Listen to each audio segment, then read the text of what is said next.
ನಾಯಕರಿಗೆ ಮುನಿಯಪ್ಪ ಅವರ ಮುನಿಸಿನ ವಿಚಾರವೇ ದೊಡ್ಡ ತಲೆನೋವಾಗಿ ಪರಿಣಮಿಸ್ತಾ ಇದೆ. ಕಾರಣ ಮುನಿಯಪ್ಪ ಅವರನ್ನ ಹೊರಗಿಟ್ಟು ರಾಜಕಾರಣ ಮಾಡಿದ್ರೆ ಹೇಗೆ ಅಂತ ಚಿಂತನೆಗೆ ಬಂದವರಿಗೆ ಮುನಿಯಪ್ಪ ಅವರು ಸಖತ್ತಾಗಿ ಟಾಂಗ್ ಕೊಡ್ತಾ ಇದ್ದಾರೆ.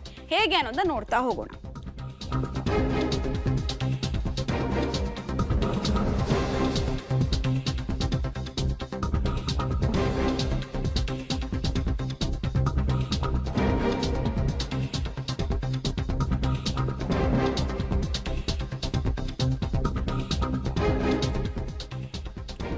ಸ್ಟಾರ್ ಕ್ಯಾಂಪೇನರ್ನಿಂದ ಹೆಸರನ್ನ ಕೈಬಿಟ್ಟಿದ್ದಕ್ಕೆ ಮುನಿಯಪ್ಪ ಅವರು ಮುನಿಸುಗೊಂಡಿದ್ದಾರೆ. ಸಚಿವ ಮುನಿಯಪ್ಪ ಅವರ ಹಠ ಕಾಂಗ್ರೆಸ್ಗೆ ಸಂಕಟವನ್ನ ಎಲ್ಲಿ ತರುತ್ತೆ ಅನ್ನೋ ಪ್ರಶ್ನೆ ಇದೆ.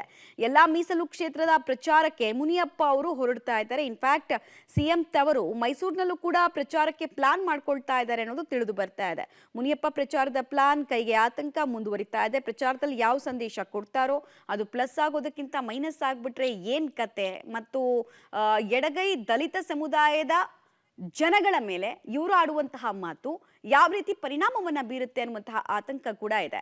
ನೋಡಿ, ಲಾಸ್ಟ್ 1 ವೀಕ್ ಇಂದ ನಾವು ನೋಡ್ತಾ ಇದ್ವಿ, ಪ್ರಜಾಧ್ವನಿ ಯಾತ್ರೆಯಲ್ಲಿ ಕೂಡ ಮುನಿಯಪ್ಪ ಅವರ ಆಬ್ಸೆನ್ಸ್ ಕಾಣಿಸ್ತಾ ಇತ್ತು. ಇನ್ನೊಂದು ಕಡೆಗೆ ಟಿಕೆಟ್ ಕೈ ಮಿಸ್ಸಿದ್ರು ಕೂಡ ಓಕೆ, ಒಂದಷ್ಟು ವಿಚಾರಗಳನ್ನು ಕೂಡ ಅವ್ರು ಹೇಳಿದ್ದಾರೆ. ಅದನ್ನ ನೋಡ್ಬಿಡೋಣ. ಮೊದಲು, ನಾನು ರಾಷ್ಟ್ರ ರಾಜಕಾರಣವನ್ನ ಮಾಡಿದವನು ಅಂತ ಹೇಳಿ ಅವರು ಗುಡುಗಿದ್ದಾರೆ.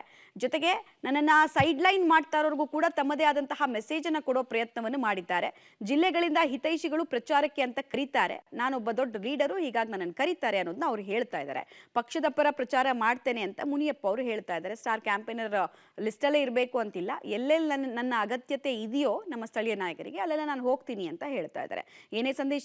ಏನೇನ್ ಸಂದೇಶ ಕೊಡ್ತಾರೆ ಎಂಬುದು ಕೈಪಾಳ್ಯದ ಆತಂಕ ಆಗ್ತಾ ಇದೆ. ಮುನಿಯಪ್ಪ ಅವರು ಹೋಗದಂತೆ ತಡೆಯುವಂತಿಲ್ಲ, ಸುಮ್ಮನೆ ಇರುವಂತೂ ಇಲ್ಲ. ಅಂದ್ರೆ ಅಡಕತರೆಯಲ್ಲಿ ಸಿಕ್ಕಿ ಹಾಕೊಂಡ ಪರಿಸ್ಥಿತಿಯಲ್ಲಿ ಸದ್ಯಕ್ಕೆ ಕಾಂಗ್ರೆಸ್ ವಿಲವಿಲ ಅಂತ ಒದ್ದಾಡ್ತಾ ಇದೆ. ತಡೆದ್ರೆ ಮತ್ತದ್ ದೊಡ್ಡ ಸಂದೇಶಕ್ಕೆ ಕಾರಣ ಆಗತ್ತೆ. ನೋಡಿ, ಒಬ್ಬ ದಲಿತ ನಾಯಕನನ್ನು ತಡಿತಾ ಇದ್ದಾರೆ ಅಂತ ಹೇಳಿ, ತಡೆದಿಲ್ಲ ಅಂತ ಹೇಳಿದ್ರೆ ಸುಮ್ಮನಿದ್ರೆ ಆಮೇಲೆ ಅವ್ರು ಏನೇನ್ ಮಾತಾಡ್ತಾರೆ ಗೊತ್ತಿಲ್ಲ. ಈಗಾಗಲೇ ಬಹಿರಂಗ ಅಸಮಾಧಾನವನ್ನ ಅವರು ಸಿಎಂ ಹಾಗೂ ಡಿಸಿಎಂ ವಿರುದ್ಧ ವ್ಯಕ್ತಪಡಿಸ್ತಾನೆ ಬರ್ತಾ ಇದ್ದಾರೆ. ಸೊ ಪಕ್ಷಕ್ಕೆ ಇವರ ಪ್ರಚಾರದಿಂದ ಪ್ಲಸ್ ಆಗೋದಕ್ಕಿಂತ ಹೆಚ್ಚಾಗಿ ಮೈನಸ್ ಎಲ್ಲಾಗುತ್ತೋ ಅನ್ನೋ ಆತಂಕ, ಇಕ್ಕಟ್ಟಿನ ಸ್ಥಿತಿ, ಪ್ರಚಾರದಲ್ಲಿ ಅನ್ಯಾಯ ಹಾಗೂ ಅವಮಾನದ ಸಂದೇಶವನ್ನು ಸಾರಿದ್ರೆ ವೋಟ್ ಚಾನಲೈಸ್ ಆಗೋದ್ರಲ್ಲಿ ಸಮಸ್ಯೆ ಆಗತ್ತೆ ಅನ್ನೋದು ಪ್ರಶ್ನೆ ಆಗ್ತಾ ಇದೆ.